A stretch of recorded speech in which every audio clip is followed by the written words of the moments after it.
兄弟们，今天呢，咱们换换口味，不修宝马了，修台奥迪。总修宝马，别说给大家看腻了，给我自己都干恶心了。今天要修的这台车子呢，是一台老款的奥迪 A8，底盘代号 D4。故障现象呢，就是车辆行驶起来，车辆前部有异响，声音呢确实挺大，有点交响乐的意思，还有点像床质量不好发出的那个声音。大家可以听一下，看看像不像。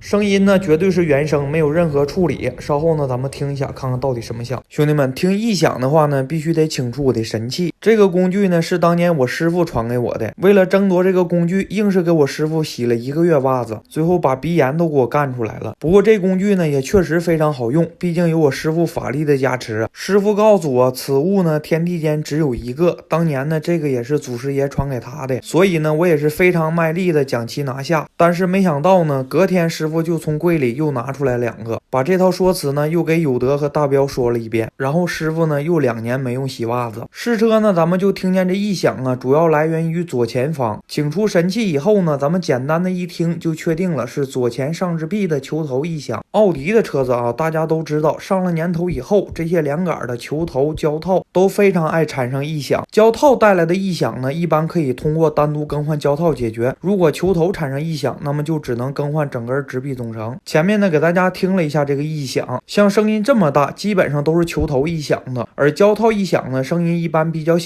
大家可以看一下上支臂的这个球头间隙是非常大的，这个呢也是异响的来源。德系车大部分的底盘配件呢都是由猫头鹰代工的，那么在不选择原厂配件的情况下，猫头鹰呢就是最好的选择。好多人问我，有德相亲3次难道就结束了吗？那肯定是不可能的。严格来讲，第4次呢不是相亲，有德是让人家相中了，直接就要给提回家。女方呢各方面条件都挺好，就相中有德这种朴实无华的性格和坚硬的身体。1个月呢给有德3万块钱零花，有德还啥都不用干。但是呢最后也没成，原因呢是因为女方刚退休，退休金1个月2000，有德有点嫌少。咱们更换的这2根臂呢是纯副厂的，大家呢不要看有奥迪标就以为是原厂的。为啥没换原厂或者是猫头鹰的呢？一个呢是因为价格比较贵，另一个呢是因为车主比较费这个东西。为啥费这个东西呢？主要是车主身体好。大家呢可以看一下，羊角上固定球头的螺丝都干完了，难怪是一打开后备箱1箱会员肾宝，你说谁能扛了？车主大哥自己也说了，换原厂的也用不了多久，就换副厂的，不行就1个月换1回呗。球头这个东西如果要是有问题呢，它是不能单换的啊，大家就不要问能不能单换球头了。但是直臂和弯臂里的胶套呢都是可以单独更换的，没有任何问题。如果要是原厂臂呢，胶套有问题，建议单换胶套。如果要是换的副厂臂，那就不要换胶套了，直接换臂就可以了。废话呢咱就不多说了，抓紧把大哥的车给修好，大哥说了晚上还有会呢。